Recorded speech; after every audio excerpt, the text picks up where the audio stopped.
Travel का नाम सुनते ही युग ने सबसे पहले अपना बैकपैक कर लिया। इस बार तो हम ही पीछे रह गए क्योंकि इस बार युग के लिए इतनी सारी चीज़ें ऑर्डर करनी थी, इतनी सारी चीज़ें पैक करनी थी, स्पेशली क्योंकि उसकी सॉलिड जर्नी स्टार्ट हो गई है और ऊपर से हमारे कुक भैया चले गए 10 दिन की छुट्टी पे, तो सारा कुकिंग का काम भी हम पे ही आके पड़ा है। सुबह सुबह उठ के सोच रही थी यार आज क्या बनाऊँ नाश्ते में, फिर याद आया कि बेसन का चीला बना लेती हूँ, खूब सारा प्रोटीन मिलेगा। और इसमें ना मम्मी ने मुझे एक ही ट्रिक बताई थी कि पानी धीरे धीरे करके ऐड करना, पेशेंस रखना पड़ेगा जब इसका घोल बनाओ, नहीं तो गांठें पड़ जाती हैं। और मैं ना वेजीज़ में बहुत ही सिंपल रख रही हूँ, मैंने हरी मिर्च और प्याज डाला है, बस 2 ही चीज़।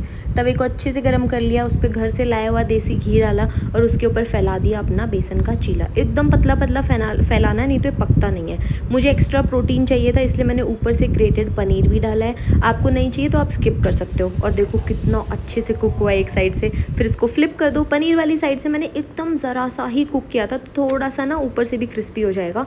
पर ये इतना यम लगता है ना, मैंने दोनों तवों पे साइड बाय साइड चढ़ाए थे क्योंकि ज़ोर की भूख लगी थी और वेट नहीं होता। रात भर दूध पिलाते हैं ना, सुबह उठते ही बहुत ज़ोर से भूख लग जाती है। और यूँ कह रहा था आप लोग तो छोड़ दो, ये पूरी प्लेट मुझे दे दो, मैं खा लेता हूँ क्योंकि मेरे सॉलिड स्टार्ट हो गए हैं। लेकिन हमने ट्रैवल पे ना बीच वगैरह पे और ऐसे ही पार्क वगैरह में चिल करने के लिए ऐसे इन्फ्लेटेबल वाली इसके लिए सीट मंगवाई थी, तो उसे उसमें बिठा के हम टेस्ट कर रहे थे कि ये काम भी करती है नहीं। योगेश ऑफिस गए और जब वो वापस आए तब हमने पैकिंग स्टार्ट की। हमें इतनी सारी पैकिंग करनी है ना इस बार, और युग के लिए तो मुझे लग रहा है कि जितना सामान रखो उतना कम ही है। पता नहीं किसी दूसरे देश में परेशान ना हो जाए बच्चे की चीज़ों के लिए, तो इसीलिए मन डरता है और इसीलिए इतनी लंबी एग्जॉस्टिव लिस्ट है ना युग के सामान की। कपड़े मैंने इतने रख लिए हैं, मानो कि एक दिन में 10 कपड़े भी गंदे कर लेगा तो मेरे को परेशानी नहीं होगी। और वहाँ पे ना वेदर भी अलग अलग रहेगा। हम फ्रांस जा रहे हैं, वहाँ पे हम 2 सिटीज़ कवर करेंगे, एक पेरिस जो उनकी कैपिटल है और एक फ्रेंच रिवेरा।